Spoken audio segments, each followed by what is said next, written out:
Good morning, eighth grade. Happy Friday. Here are your notes for today. We're starting to talk about Newton's laws of motion. So in your notebook, we're on page 86 today. It says, I can identify and describe Newton's laws of motion. Make sure your notebook is out. Make sure you have this written down. Today, you'll be following along with these notes. You will be recording on a note sheet you should have in front of you. I have a couple videos that you'll watch. And at the end, you will do a little worksheet that shows me what you learned about Newton's laws. So get this written down and get your notebook out and your notes, and let's get ready to go. All right, so this is a picture of Isaac Newton. It's a handsome fellow. He came up with 3 laws of motion that he observed, and we're going to talk about those 3. So his first law of motion, it's called this. It's called the first law, and it says this. So in your notebook, let's write this down. It says an object at rest will remain at rest, and an object in motion will remain in motion at a constant velocity unless acted upon by an outside force. What that means is that objects want to keep doing what they are doing. Meaning, if a car is in motion, it's going to stay in motion, or if a rock is not moving, it's going to stay not moving until some kind of force causes it to change what it's doing. So, for example, this gentleman here is riding a bike. He's moving. Now, unless there's a force, that bike and that gentleman are going to keep moving. But you can see what that force is. That force is this rock. This rock hits his tire. The bike stops, right, because a force was applied to it, right, a push or a pull. But this gentleman was not seat belted in to his bike, and so because there was no force on him, guess what? He keeps moving. So objects want to keep doing what they are already doing. So if you're moving, you're going to keep moving until a force hits you. Now in this case, he's going to stop eventually when his face hits the ground and he skids to a stop because of friction. So we're going to keep doing what we're already doing. Think about a big rock that you're trying to move or trying to roll down a hill. The bigger the rock, the harder it is to get moving because it wants to keep doing what it's already doing. It wants to keep not moving. Okay? We call this the law of inertia, and it's why you should wear a seatbelt, right? When you're in a car, not only is the car moving fast, but you are as well. And so if you're not strapped into the car, you're going to keep moving when the car stops, and hopefully you have your seatbelt on. So let's get this written down in our notes. Pause if you need to.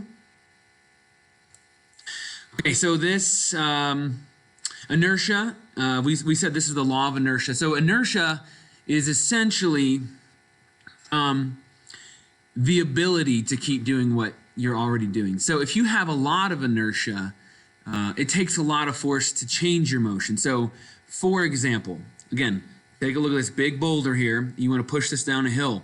This person can't do it, right? This boulder is very, very massive, and it has a lot of inertia, meaning it's going to require a tremendous amount of force to change its motion. Whereas if you have a pebble, a tiny little rock, it's going to take very, very little force to change its motion because it has less inertia, where the big rock has a lot of inertia because inertia is all dependent upon an object's mass. Now, think of the same scenario now, but both of these are rolling down a hillside. This big boulder and this tiny rock. Both of them are moving quickly, and you have to apply a force to stop them. Which one will require less force to stop? Obviously, the pebble. You can stop the pebble a lot easier than you can the big rock because of this large mass. It's going to keep doing what it's doing, and it takes more force to stop. So get this written down. Some examples, right? A car stops. You strain against the seatbelt. Your body's going to keep moving unless a force acts on you. The force that acts on you is the seatbelt. If a car turns to the left, if it turns sharp enough, you slide to the right and sometimes kind of hit the door on the right. That's because you want to keep going the direction that you were previously going. And the last one, trying to roll a boulder versus a pebble down a hill, we're trying to stop them. So these are the examples you should write in your notes, and pause if you need to write these down. A couple of more examples, right? Crash test dummies, and again, the gentleman on the bike. All right, Newton's second law. So the second law is all about acceleration. So here's what it says. The acceleration of an object, so how fast it changes speed, depends on the mass of the object and the amount of force applied. So depends on how big it is and depends on how much you push it. So for example, this person's trying to push a big semi truck, very, very massive. The acceleration of this truck, how fast it's going to move, depends upon how big it is. So get this written down. So a little bit more, let's elaborate. So here's what it means. More force equals more acceleration. This is simple. The harder you push something or the harder you throw something, the faster it's going to move. The second thing, if you apply the same force to two masses, so if you push the same way onto two different objects, one's really heavy, one's really light, the smaller mass accelerates faster. So if you look at this picture right here, you have a wagon with a small mass and a wagon with a big mass. You can see the force that you pull with is the same. The small one's going to go way faster. You can see the acceleration here. The A is a lot bigger, so this makes sense. If you had to, push a small car or a very, very large car, which one is going to travel faster? The third thing here, it says if you apply different forces to identical objects, the one with more force will accelerate more. So down here, you have two blue objects, two blue balls that are pushed with different amounts of force. You can see the orange arrow here is pushing with more force, and the small arrow is pushing with less force. This ball is going to travel way faster, more acceleration because you are pushing it or pulling it harder. So let's get this written in your notes. Pause if you need to. So let's look at an example mathematically. Let's say you apply two different forces, 1,000 newtons to one, 100 newtons to one and 200 newtons to the second. And your object is the same mass, 10 kilograms and 10 kilograms. So let's say you have a bowling ball and you apply force with one hand over here, and the same bowling ball, now you apply the force with two hands, double the force. Which bowling ball is going to travel faster? Well, if you do the math, acceleration would be mass divided, force divided by mass. You're going to get 10 meters per second squared over here on the left and 20 on the right. So this one clearly is going to travel faster. This should make sense. Push with two hands, you get double the force and you get double the acceleration. So some examples that you should write down. Hitting a softball or a baseball, the harder you hit the ball, the faster the ball goes, the farther it goes. That makes sense. The second one, pushing a large mass and a small mass. Again, same thing here. Push with the same force. You get a small little bag. It's going to accelerate very, very quickly, where if you have a large mass, this larger car, it's going to travel a lot slower. So pause it if you need to write this down. All right, last one is Newton's third law of motion. Here's what it says. It says, for every force, there is always an equal and opposite force. So forces don't act alone. Every time you push something, believe it or not, it pushes you back. We call these action and reaction forces. So let's look at a couple examples here.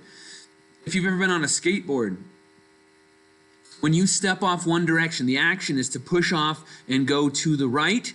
Well, what happens to the skateboard? Well, the reaction force is it goes to the left. Action one way, reaction the other way. Here's another example. This is a cannon shooting a cannonball out to the right. When the explosion happens in here, it pushes the ball to the right, but at the same time, the ball pushes back to the left. Now notice the numbers. 100 newtons to the right and 100 newtons to the left. Equal and opposite, so always in opposite directions. Pause if you need to write this down. So a couple more examples. Jumping out of a boat onto a dock. Again, if you move one way, you push off to the left, the boat's going to push off to the right. Action, reaction, they should be equal, same size arrows. Here's another good example. When you blow up a balloon and you don't tie it and you let it go, a couple things happen. The air comes out of the balloon, right, pushes down. And as it does that, the air actually pushes back on the balloon in the other direction. So the air moves one way and the balloon moves the other way. These are action-reaction forces, equal and opposite. Pause if you need to write this down. All right, so on the back of your notes, you should have this table. I want you to read through these 6 examples And I want you to write in over here the law that you think it represents. The first one says, when riding a horse, the horse stops suddenly and you go flying. Sounds kind of like a seatbelt. So pause the video and write down the laws that you think are represented by these scenarios. Okay, so here's the answers. The first one is the first law, right? If you're not buckled in, you're going to keep doing what you're already doing. If you're moving on a horse, you're going to keep moving until something stops you, which is the ground. Second one is the second law. It says hitting a baseball, the harder the hit, the faster the ball goes. More force is more acceleration.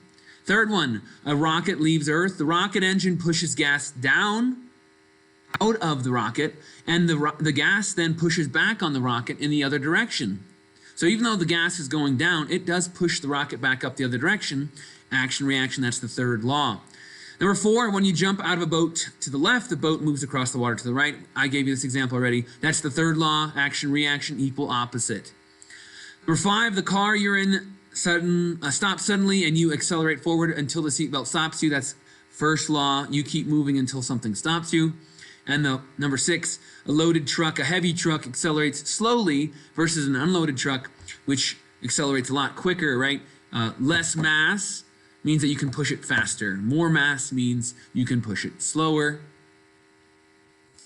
All right, tape these notes into page 86.